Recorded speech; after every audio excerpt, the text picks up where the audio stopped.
With the new My Lowe's Pro Rewards American Express card, earn 3 points per dollar spent on Lowe's qualifying purchases for the first 6 months after card account opening. Plus, save 5% every day on eligible purchases at Lowe's and earn points on eligible purchases everywhere else Amex is accepted. Card members get more at Lowe's. Subject to credit approval. 5% can't be combined with any other offer. Exclusions and restrictions apply. Points subject to loyalty terms at Lowe's.com/terms and credit reward terms at Synchrony.com/MLPRA-terms. Visit Lowe's.com/business credit. This podcast is part of the Frederick Podcast Network. Learn more at listenfrederick.com.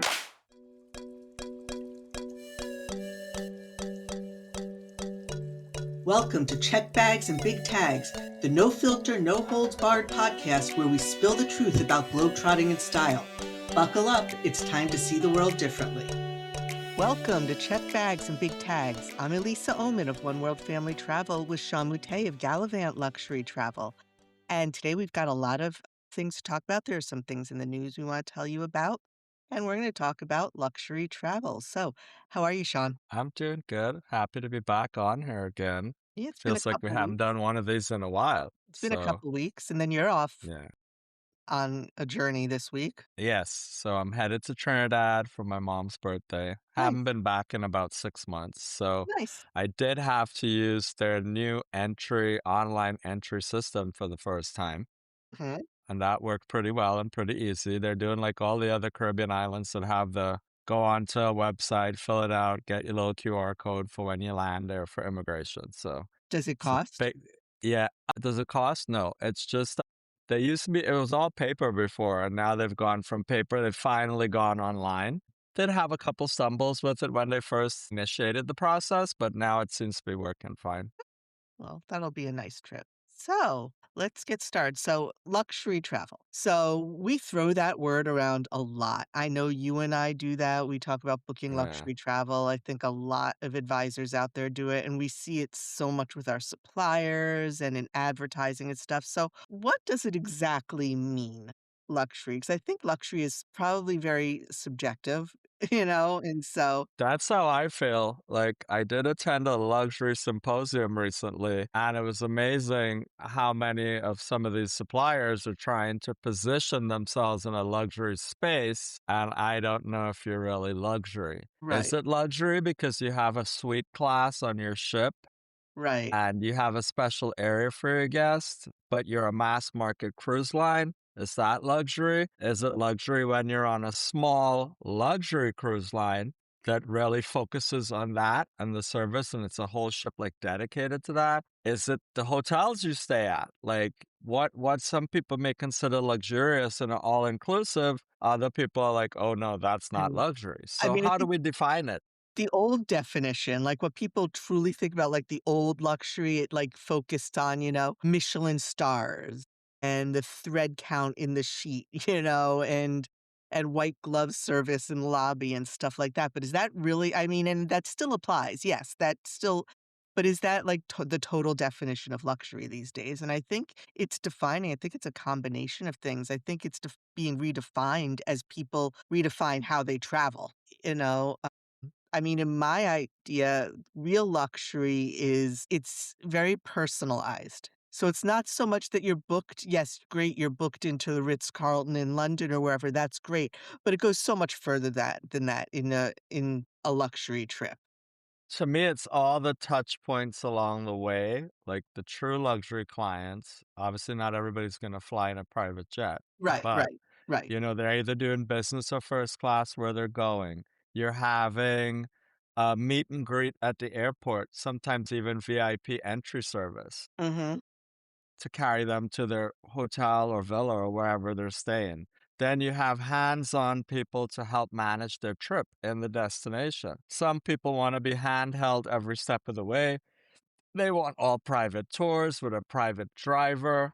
They want special experiences catered just to them. All these things for them may be considered luxury. So I Exactly. just think luxury is like a catch-all word now, and everybody's using it to mean so many Right. things. But I think a luxury trip, you're right. It's the touch points along the way. It's not just so much the hotel you're booked in or how you flew over or how the class you flew over in. I think the concept of luxury, it used to be luxury was very few people could afford it and attain that level of travel. And I think it's expanded now that it's more luxury travel is probably more accessible now. But it's definitely the touch points. I think it's a lot of personalization. It's having the 24/7 concierge service at your fingertips. Yeah. So I just think it's defined by the person and their expectations more than anything now. And yes, there are luxury products and hotels and stuff in Absolutely. the marketplace, definitely, like five-star hotels and resorts and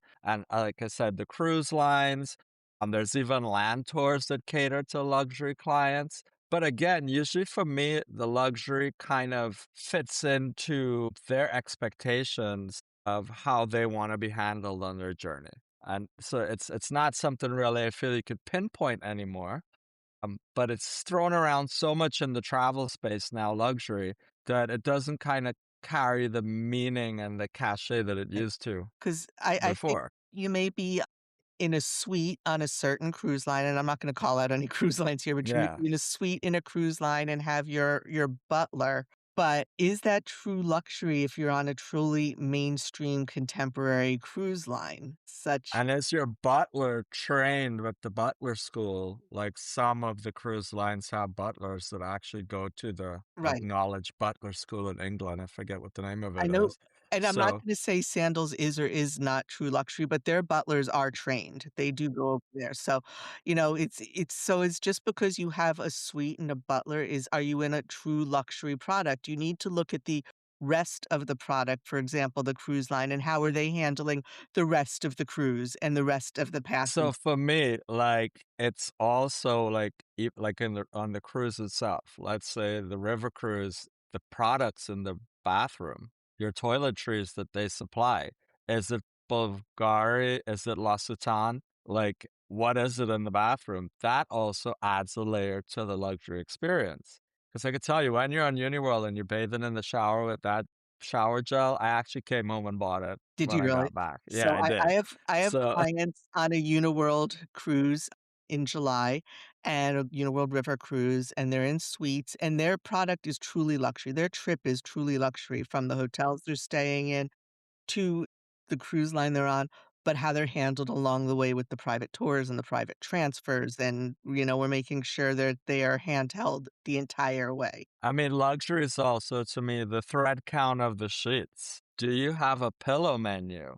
I mean, there's so many things that could add up to a luxury experience that does, and like some of them pride themselves on the mattresses on board. Like Uniworld for your client, their Savoir of London or something hand makes the mattresses Wow, yeah. for Uniworld ships, or they used to.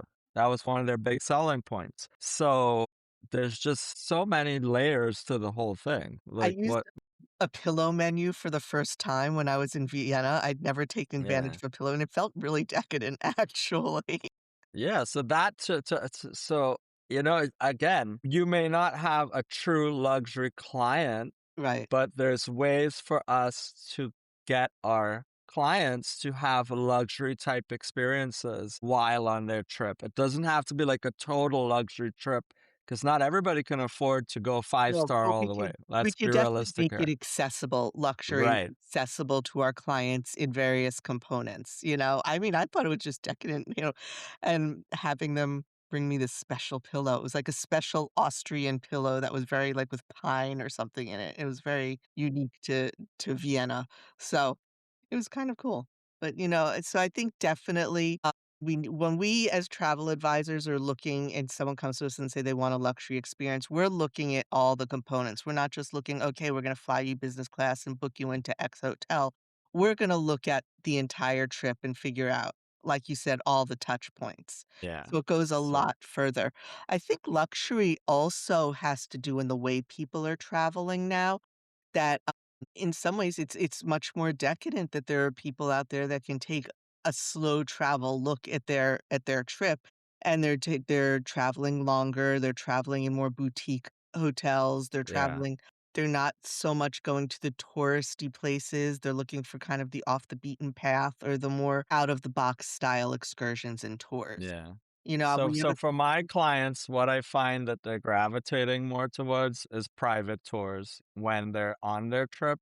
We know the cost difference between like private and small group, and then Right. if you go with a regular. So a lot of them, when they're choosing their tour experiences in a city or a particular area I'm sending them to, a lot of them now really want that private guide, and they're gonna pay for it. So that's their luxury up. That's how they're up in their luxury experience. They want that more personalized, private, kept in a cocoon type of service. So, and then I see them experimenting a little bit more with hotels, but then it's up to me to kind of suggest the hotels and stuff. And I go to a lot of lunches and stuff here in Florida Same here. with various different people who rep all these five-star hotels. And trust me, I would love to sell all my clients some of these properties I see. But like when I go online and I start pricing them, I'm like, if I tell them 1,200 euro a night, they're gonna ask me if I'm crazy. And I even have clients who could afford that, but they would still tell me, "Are you crazy? 1,200 euro a night for a hotel." So it's so personal. Like what? It's just some clients who can afford that luxury, like, say, when I toured the Rosewood in Vienna, and let me tell you, that Yeah, was probably one of the most magnificent hotels I'd ever been in, and there are clients that can afford it, but they prefer to put their money elsewhere. yeah. That's how people, that have money keep their money. They They tell me spend it straight, like wisely, I'm just and sleeping they there would at prefer to night. put their money elsewhere in Yeah. experiences. Yeah.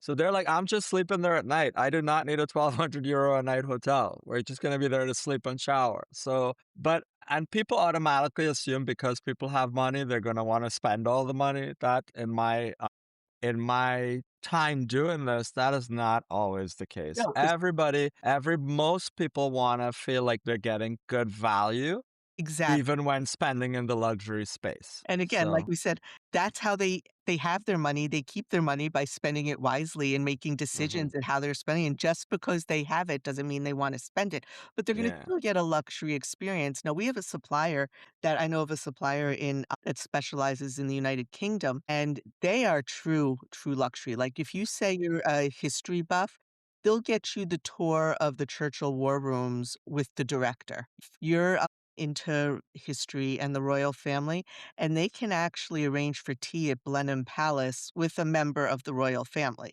a minor member. You're not getting the Princess of Wales, but, so that is those personalized experiences are the ultimate height of luxury, in my opinion. When you can go to that extent, yeah. to things that are not accessible to the general public, that is also true luxury. And a big component of it, like I said, is the clients wanting privacy Mhm. and just that, you know, that feeling of that they're being taken care of personally. Yes. So I mean, like I said, so I try to weave luxury type experiences into all my itineraries, even if the clients are not a true luxury client, because everybody wants to have those types of experiences. And if I can make it accessible to them, and it may just be one special moment on that itinerary, but that's like the one they go away with probably and remember the I most, mean, So everyone wants to feel special. Everyone wants to feel, like a VIP for a day or whatever, let's be honest. So and we try and give it to them in regard I but when always used to people tell come to myself when I was younger, I am special, I am me. but when people come to me and they say what they want luxury, it's a matter for us to suss it out and kind of figure out what do they believe luxury is because, we need to kind of balance it there because it means something to everyone, but it is definitely I wanted to talk about this because it is a term that's thrown around a lot. So Like balling on a budget. Are you gonna get true luxury when you're balling on a budget? I probably not. mhm. You know? To me, I think like an all-inclusive resort, just the whole concept of it to me does not scream luxury. I do not care how nice that resort is. It's The whole all-inclusive concept to me does not scream true luxury. no, because it's Like very mass even produced. It's very mass marketed yeah, mass so the produced. difference is, okay, let's go stay at Mayakoba in the Cancun, Playa del Carmen area as compared to one of these luxury all-inclusives. It's like a completely different experience of the same area in Mexico?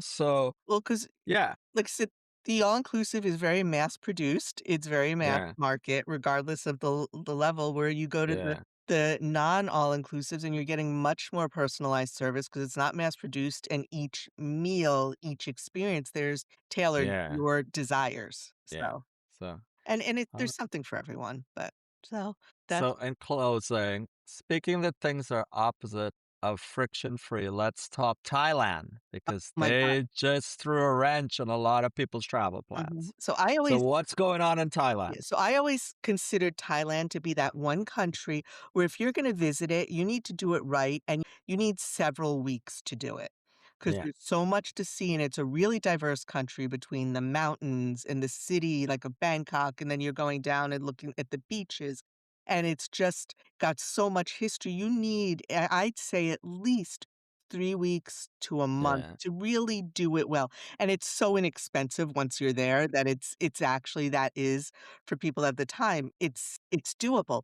But now, Thailand used to have their visa-free entry. It used to be 60-day visa-free entry for travelers from 93 countries and territories, and that included the United States, Australia, the United Kingdom. So we could go and we could stay there visa-free for 60 days, and that gave you a great amount of time to see this wonderful country. They have now chopped that in half. It is now 30 days visa-free. yeah.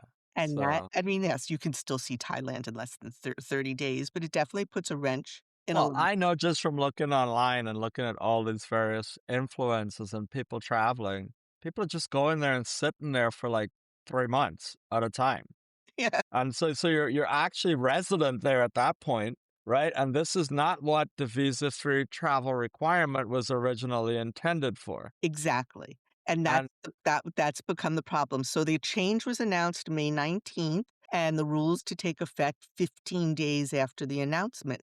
And, there are some countries, and I don't know which ones they are, that are 15-day visa-free, yeah. and the reason they're doing it is it was abused. Like you said, people just go and sit there for months and do And nothing. not only the going and sitting there, a lot of them are causing issues for the locals. So it's not like you're going there and you're being a gracious visitor. A lot of them have started to cause issues in all these little towns and villages and It's getting due into to scraps with the locals and it's just getting out of hand. bad Yeah, behavior of people who can go over and think they can take advantage of this very country that is very hospitable and gracious right, and also inexpensive. They think so it's was due, they said, due to bad behavior of tourists. Also, they believe that this long visa-free period was to blame for an increase in condos and other accommodations being illegally rented to foreign right. visitors. Yeah. So, So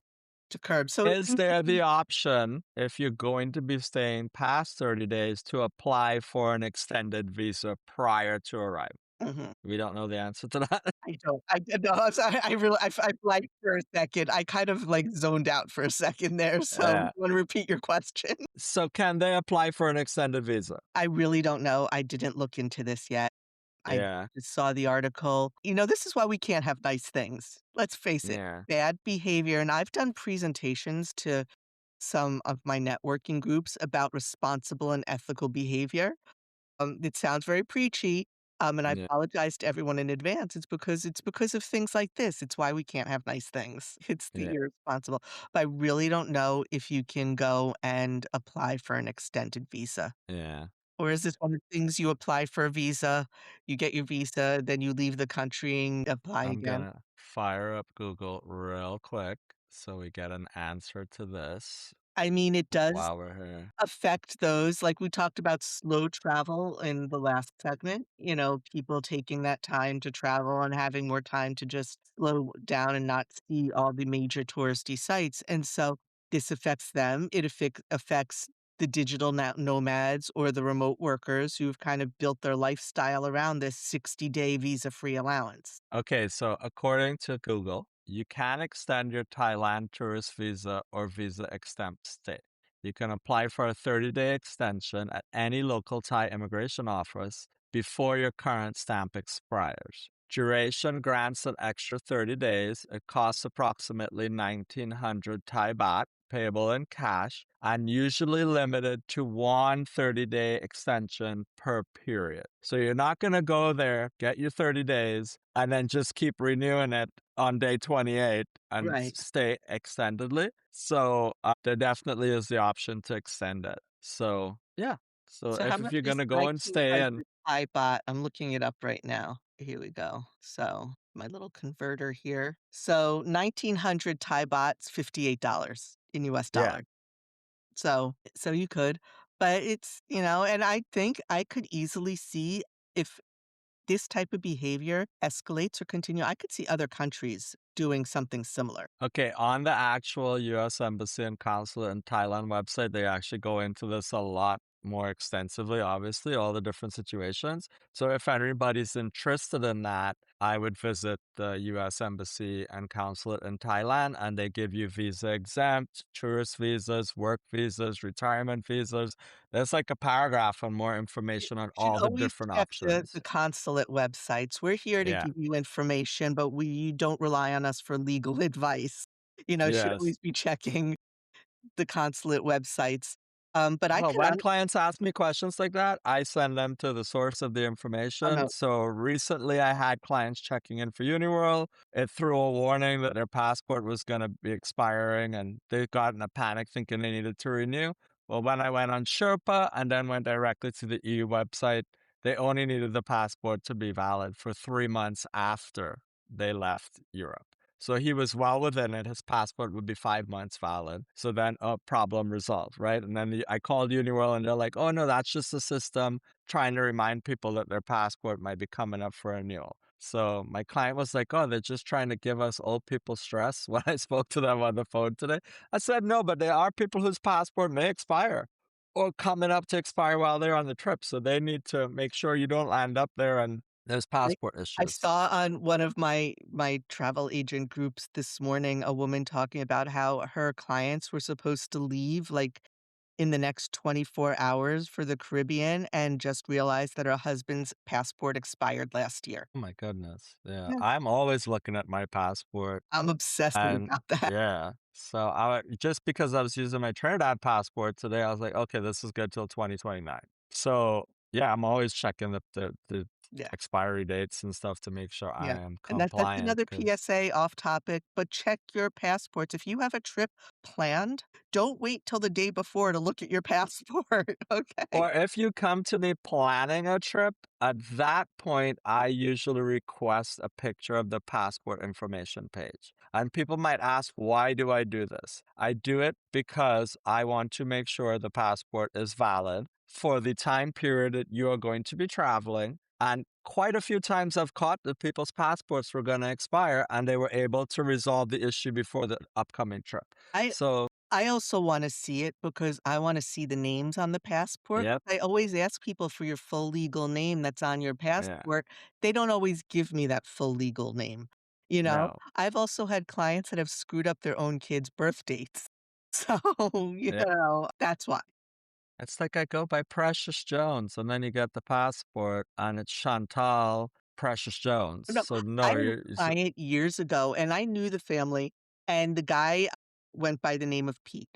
We all knew him as Pete, and when I had them fill out the forms and everything like that, it came back his full legal name as Pete, only to find out it was Pierre. Pierre. Oh, okay. We managed to get things changed, but I was like, "Why?" What full Yeah. legal So name? when we ask you for your passport, there's reasons we're doing this. It's for our own good. It's also for you. And this is where we can catch stuff that could possibly derail your trip planning later on.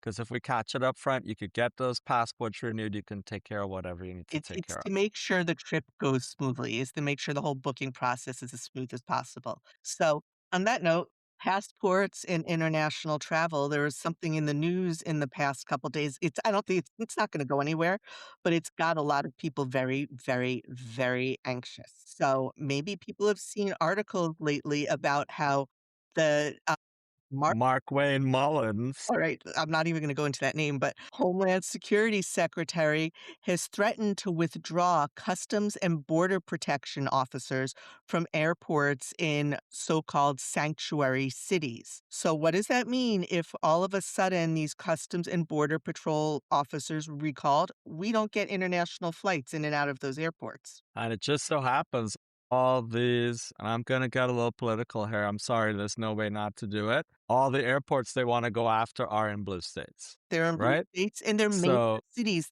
According to the list I saw, it would include Washington Dulles, it would include Philadelphia, Newark, JFK, Los Angeles, Chicago, Denver, major hubs for LAX. international travel.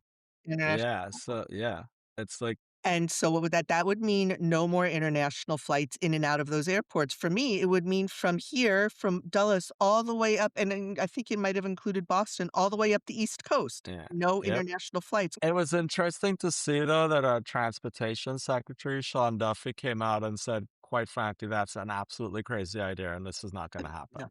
I So don't at least think it's gonna somebody had happen. common sense within the administration to speak up, because I feel like when these people get these jobs now, they're trying to see what can I do to impress him. And they're coming up with all these crazy ideas that benefit nobody, but keep them on his radar. And that's a dangerous way to be running the government. Travel is such a huge part of people's lives, and something like that will have major impact and ramifications that will filter all the way down through everything. If Exactly. airlines suddenly cannot fly I into mean, those areas. because they're thinking of it in the terms of immigration. They're thinking of it in terms of curbing illegal immigration, and they're forgetting if they pull these international flights, people coming th it affects our tourist industry. It Yep, affects business, people coming over here to do business with us, yep, people coming here to put money into our tourist industry. They're very myopic at the way they look at the issue. Now listen, it's not I don't think it's gonna go anywhere. When you have the transportation secretary saying, "What the hell?"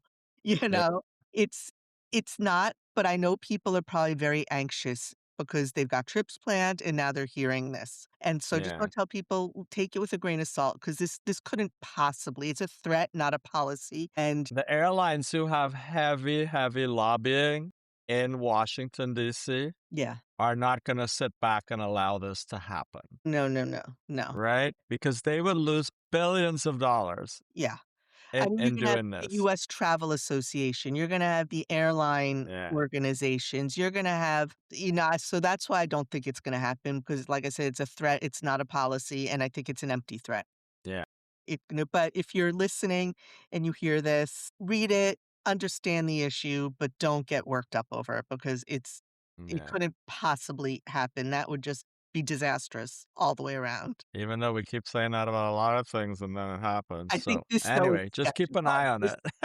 keep, This is a step too far, though. yeah, keep an eye on it, as we don't think this is something that's going to be feasible to implement, and there's going to be a lot of pushback on it. But the news likes to hype it up because, oh, he said this, and then all of a sudden everybody's running with it. Exactly. Again, we mentioned this also in the last episode. When you see these things, rationalize them, because the media does like to hype it up and think about it rationally and not just based on sensationalized headlines because, And Google is your friend, people. yep. Google is your friend. Google stuff. Look for different sources of your information.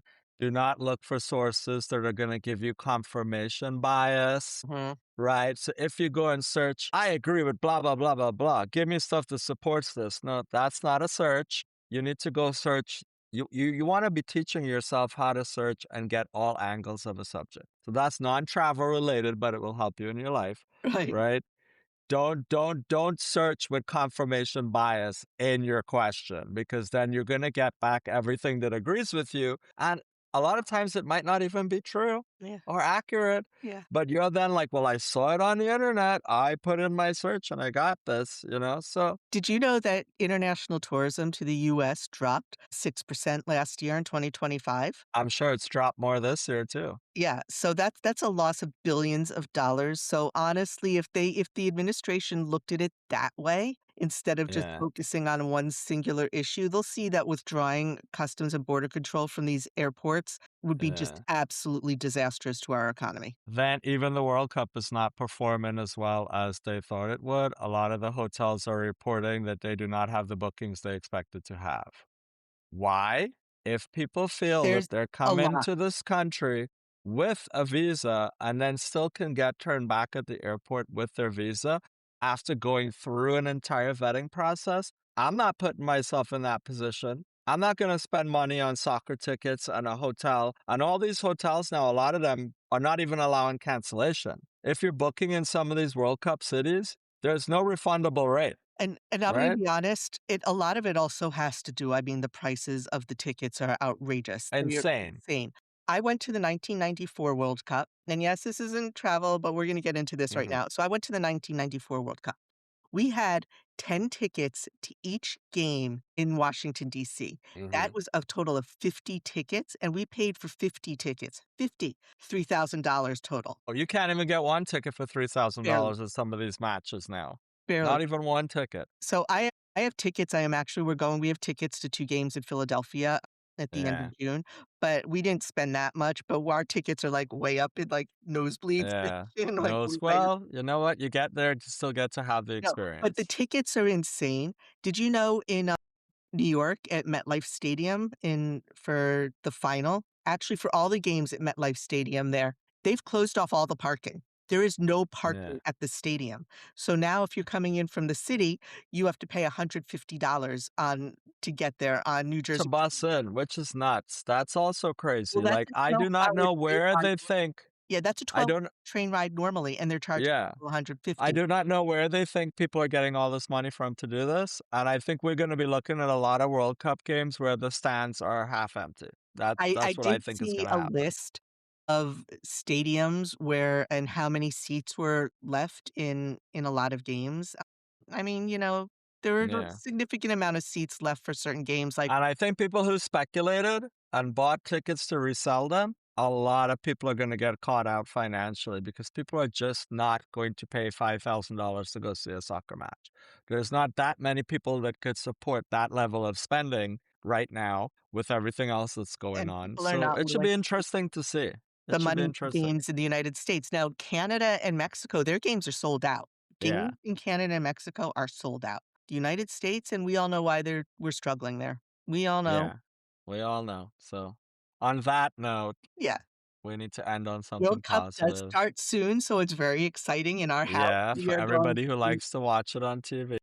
the world stops when it comes to the World Cup in our house, everything stops, and it's on constantly. Every game will be watched, every game will be analyzed in our house. It's very exciting. Yeah. So, on that So note, we're everyone, gonna we're gonna wrap it up for today. yep, enjoy, have a safe trip to Trinidad, and Thank everyone you. stay tuned to next time. All right. Take Bye-bye. care. Thank you for listening to Check Bags and Big Tags. When you're ready to book your next dream vacation, be sure to contact your local trusted travel advisor. If you liked what you heard today and want to hear more travel tips and tricks, be sure to hit subscribe and follow us on Facebook and Instagram at Check Bags and Big Tags.